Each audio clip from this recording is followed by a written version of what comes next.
Assalamualaikum and a very good day to my lecturer and fellow classmates. My name is Syafiqah Zahira and today I want to talk about a topic that sits at the very heart of human survival and global development. We are going to dive into the United Nations Sustainable Development Goals, especially goals number 2, zero hunger. What is zero hunger?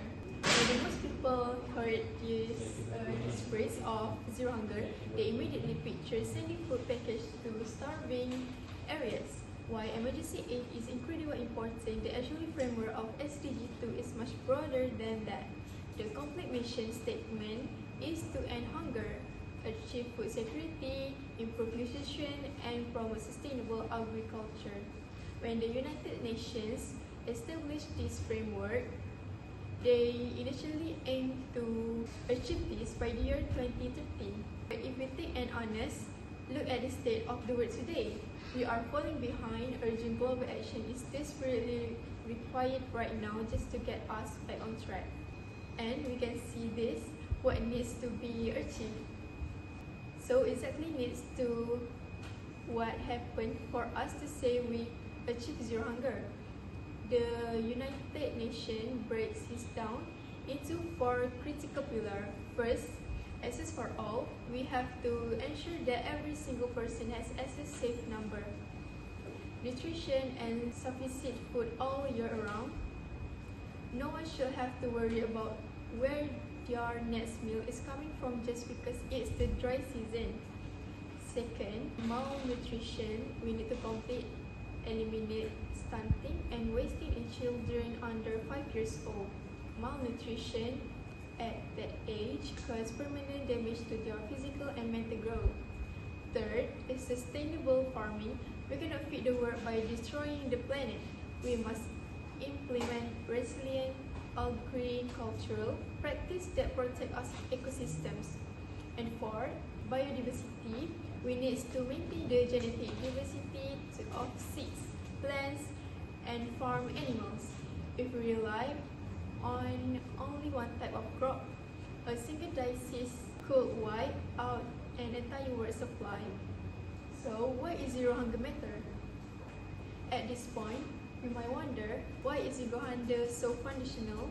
Why does it matter so much? It matters because proper nutrition is the bedrock for everything else in society. Look at health. Proper nutrition prevents permanent cognitive and physical stunting. And look at education. Have you ever tried to study or take an exam on completely empty stomach? It's nearly impossible. Children who aren't hungry perform significantly better in school.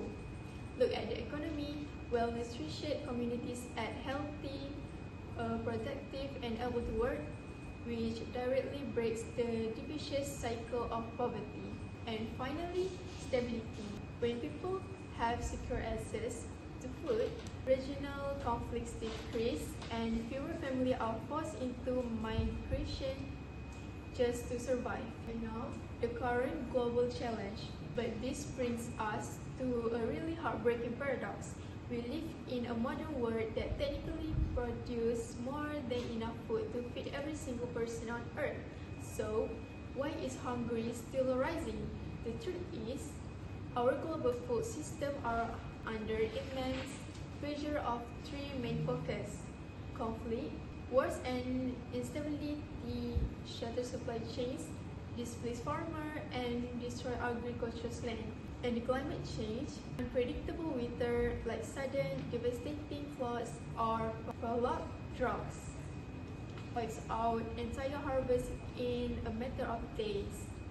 And the economic pressures, rising inflation, economic instability means that even when food is available on the shelves, the most vulnerable population simply cannot afford it. How we can fix the problem? It sounds overwhelming, does it? But the good news is we can fix the problem. We just need a massive shift in how we handle agriculture and food distributions. Here is how we do it. We need to transition to climate-smart agriculture. This means adopting drought-resistant crops and smarter water management system to survive extreme weather. We must reduce food loss, tons of food rot in transit or storage before it even reaches the public. Improving our storage and transport infrastructure will stop waste before it hits market. We need stronger social safety nets such as expanding free school meal programs so no child has to learn why hungry. And finally, we must empower local communities. If we provide small-scale and female farmers with better access to technology and financial backing, local food security will skyrocket. The conclusion of the Zero Hunger is, to wrap up my presentation today, I want to leave you with 3 main takeaways. First, Zero Hunger is about system, not just charity. It's about building long-term sustainable agriculture practice, not just handing out temporary food aid. Second, we have a role to play as student and consumer. We can start right now by reducing our own household food waste and consciously supporting sustainable local brands. And lastly, food security is the ultimate foundation. We cannot achieve quality education, gender equality, and economic growth if the world is still struggling with the basic human needs for food. And thank you so much for your time and attention.